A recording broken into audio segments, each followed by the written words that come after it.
भगवान की कृपा भी मांगता है, जो कि डेस्टिनी होती है, जो मेरे ऊपर नहीं थी। जो मैंने भी अपनी लाइफ में नीट का एग्ज़ाम 2 बार दिया है। एक बार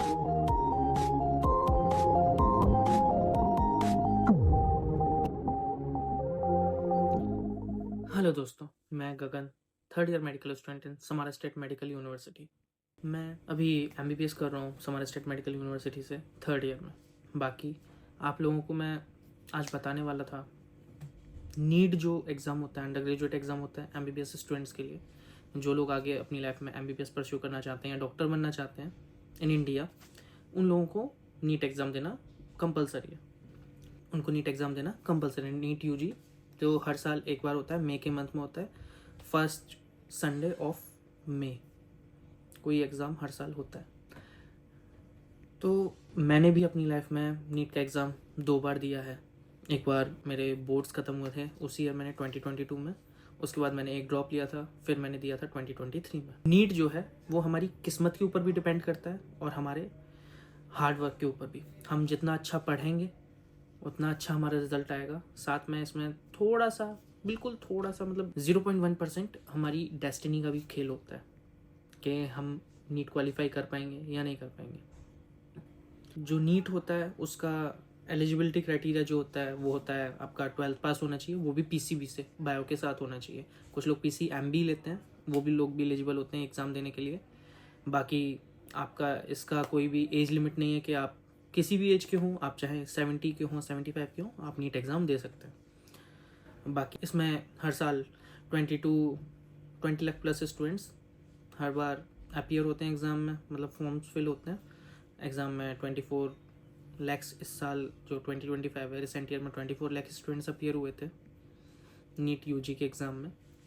गवर्नमेंट सीट्स 50,000 समथिंग कुछ गवर्नमेंट सीट्स हैं इंडिया में, जीएमसी मतलब गवर्नमेंट मेडिकल सीट्स। उसके बाद प्राइवेट की बात करो तो प्राइवेट में तो 60,000 है अप्रोक्स।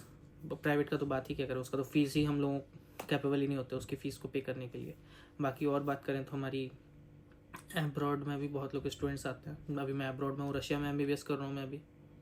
नीट जो है ना, हार्ड वर्क तो हमारा है ही है, उससे थोड़ा सा डेस्टिनी पे भी थोड़ा सा असर पड़ता है कि उस साल एग्ज़ाम कैसे आने वाला है। कभी कभी ऐसा होता है कि एग्ज़ाम बहुत ज़्यादा इजी आ जाता है, कई बार ऐसा होता है कि एग्ज़ाम बहुत ज़्यादा टफ आ जाता है। रिसेंटली जो नीट एग्ज़ाम हुआ था उसमें 67 स्टूडेंट्स का AIR बनाया, उनकी 720 आउट ऑफ 720 मार्क्स आए थे उनके। तो दैट उन्होंने हार्ड वर्क किया और पेपर भी उस टाइम पर उनके किस्मत का आ गया, तो उनकी किस्मत, लक उनका अच्छा था, उनका 720 आउट ऑफ 720 आ गया उनका मार्क्स।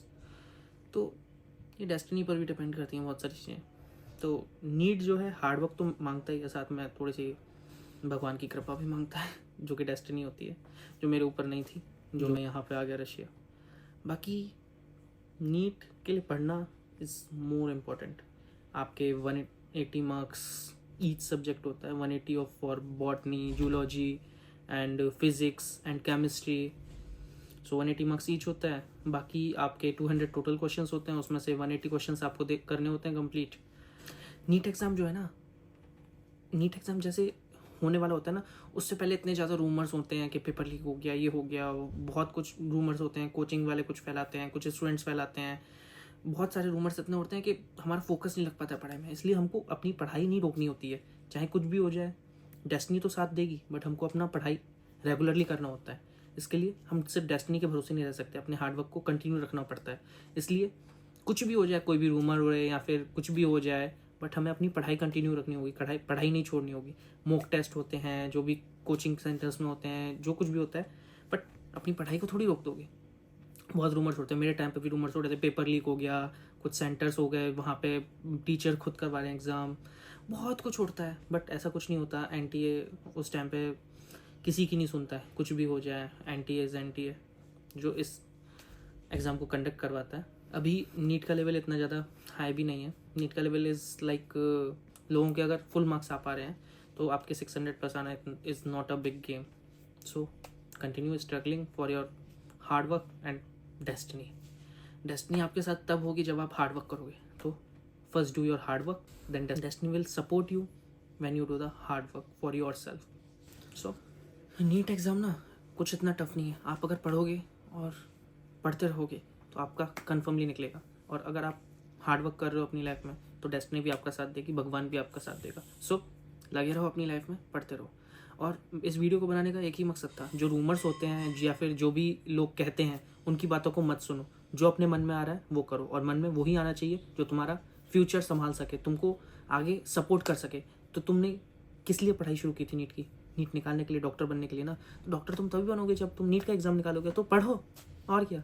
डेस्टिनी भी तुम्हारे साथ तभी जाएगी जब तुम खुद के लिए मेहनत करोगे। तो खुद के लिए मेहनत करो, पढ़ाई करो, और बाद में मिलते हैं फिर आपको जल्दी मिलते रहेंगे, जल्दी मिलते हैं। Bye bye.